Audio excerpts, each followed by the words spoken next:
Alors, si ton objectif est de perdre de la masse grasse et que tu fais beaucoup de cardio à haute intensité, crois-moi, tu es en train de te tromper de stratégie. Aujourd'hui, je vais t'expliquer pourquoi, en travaillant avec une intensité en cardio relativement basse, tu vas perdre beaucoup plus de gras. Tu vas voir, il faut juste comprendre la physiologie de base. On va parler des protocoles cardio à utiliser pour favoriser la perte de masse grasse. Et surtout, reste bien jusqu'à la fin de la vidéo parce que je vais te donner un protocole concret à appliquer dès aujourd'hui. L'idée, c'est que je te fasse perdre du gras le plus rapidement possible en utilisant le cardio à basse intensité de manière intelligente. Je vais vraiment tout expliquer dans cette vidéo et te parler aussi des 3 erreurs que la plupart des gens font sur le cardio à basse intensité. Donc, si ton objectif c'est de perdre du gras, reste bien jusqu'à la fin et écoute absolument tout ce que je vais te dire. Alors déjà, il faut comprendre pourquoi le cardio à basse intensité est efficace. Et pour ça, il faut d'abord comprendre comment ton corps produit de l'énergie. Alors, pour la faire simple, et s'il y a des puristes en physiologie qui regardent ma vidéo, les gars, j'essaie de simplifier au maximum. Le corps, il a 3 filières énergétiques. La première, c'est la filière de la phosphocréatine. En gros, c'est la filière qu'on appelait à l'époque filière anaérobie alactique. Et cette filière-là, elle intervient sur des efforts très courts. Par exemple, un sprint, un mouvement de force, un RM en muscu, donc effort très court et très intense. Et cette filière-là n'utilise pas de graisse. Deuxième filière qu'on va retrouver, c'est la filière glycolytique, anciennement appelée la filière anaérobie lactique. Pour la faire simple, c'est des efforts qui sont moyennement longs. On va donner une moyenne entre 10 secondes d'effort et 2 à 3 minutes. Et cette filière-là, elle utilise principalement du glycogène, c'est-à-dire en d'autres termes, les glucides ou les sucres qui sont présents dans votre corps. Donc vous avez vu déjà qu'on a parlé des 2 filières, et dans les 2 filières, il n'y a toujours pas les graisses. C'est maintenant que les graisses vont entrer en compte. C'est la 3e filière, la filière oxydative. La filière oxydative, c'est la filière aérobie. Elle va s'activer sur les efforts longs et modérés et le carburant principalement utilisé, c'est les lipides.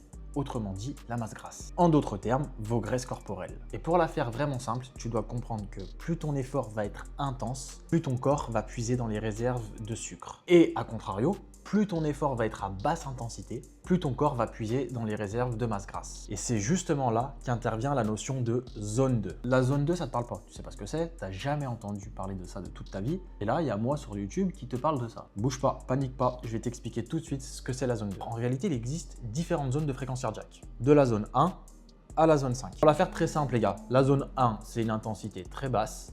La zone 5, c'est une intensité très haute. Et nous, on va s'intéresser à la zone 2 particulièrement. Donc en fait, la zone 2, c'est tout simplement la zone avec une intensité relativement basse. Comme je l'ai dit, zone 1, intensité très basse, zone 5, intensité très haute. Nous, on est sur la zone 2, donc une intensité assez basse. Et l'objectif en zone 2, les gars, c'est de travailler avec une intensité proche de 60-70%. C'est une intensité typique où vous êtes capable de parler en même temps.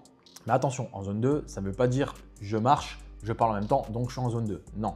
La zone 2, l'effort, on doit quand même le ressentir, mais ce n'est pas non plus un effort très intense, un effort où on est incapable de parler en même temps. Et c'est justement ce qu'on appelle le test de la conversation. C'est-à-dire qu'en plein effort, tu es capable de tenir une discussion sans que ça soit trop intense. Et justement, à cette intensité-là, ton corps il est dans un état métabolique qui te permet de brûler des graisses rapidement. La zone 2, la faible intensité qui te permet de taper directement dans les graisses. Donc ce qu'il faut savoir, c'est qu'en faisant des efforts en zone 2, cardio à basse intensité, vous allez taper directement dans les graisses. Et en plus de ça, les gars, une chose hyper importante, c'est que plus vous allez faire de zone 2, plus votre corps va devenir efficace pour brûler les graisses rapidement. Ok, maintenant on va passer au concret. Comment on intègre la zone 2? Comment on la fait? La fréquence recommandée, les gars, c'est entre 2 et 4 fois par semaine. D'après la littérature scientifique, c'est ce qu'on observe.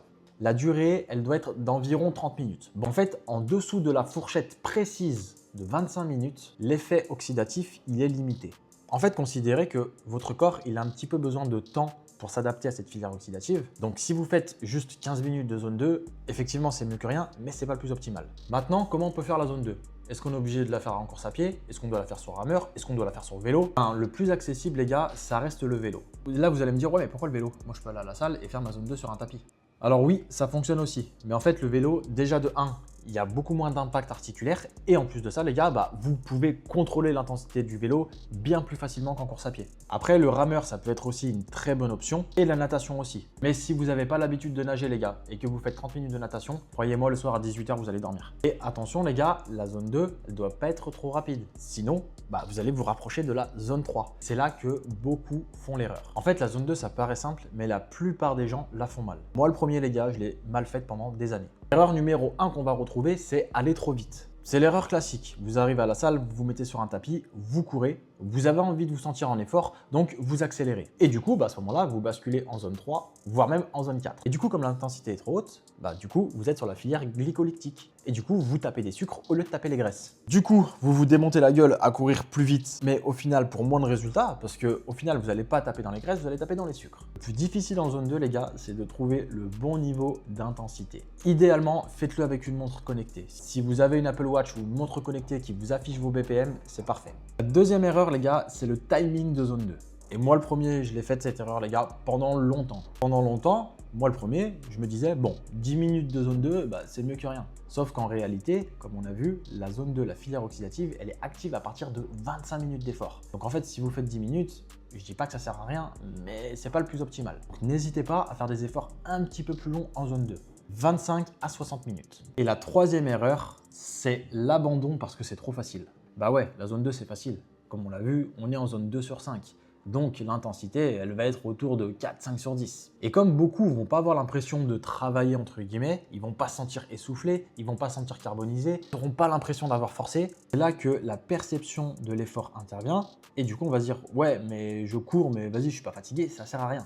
Justement, l'erreur elle est là. Ce qui compte avant tout les gars, c'est le substrat énergétique que vous allez utiliser. Le substrat énergétique en zone 2, c'est les lipides, c'est la masse grasse, c'est votre bite de gros lard. Et c'est ça principalement qui nous intéresse. Donc cherchez pas à aller trop vite, à forcer pour rien, à courir plus vite. Ça sert pas forcément à grand chose en zone 2. L'objectif, c'est brûler du gras. Donc, en résumé les gars, si votre objectif, c'est de perdre du gras, privilégiez l'entraînement en zone 2. Alors ouais, en vrai les gars, c'est un peu ennuyant. On va à la salle, c'est redondant. La zone 2, pendant 40 minutes sur un tapis, honnêtement, je comprends que ce soit pas drôle. Mais si vous voulez perdre du gras les gars, il n'y a rien de plus efficace. Voilà les gars, en espérant vous avoir appris quelque chose sur la zone 2. Si la vidéo vous a plu les gars, mettez un like. Si la vidéo ne vous a pas plu les gars, mettez un like aussi. Si vous avez regardé la vidéo les gars, mettez un like. Si vous avez un nez, mettez un like. Si vous respirez de l'air, mettez un like. Bref, vous l'avez compris, mettez un like. Et en tout cas, merci les gars à ceux qui mettront un like, qui mettront un commentaire. La chaîne, elle est nouvelle, j'essaie de la lancer, j'essaie de donner un maximum d'infos. Et derrière, c'est pas grand chose, mais ça m'aide beaucoup si vous mettez un petit like, un petit commentaire YouTube. Voilà les gars, c'était Trainer Lift. Pensez à vous abonner. Allez, ciao, moi je me tire.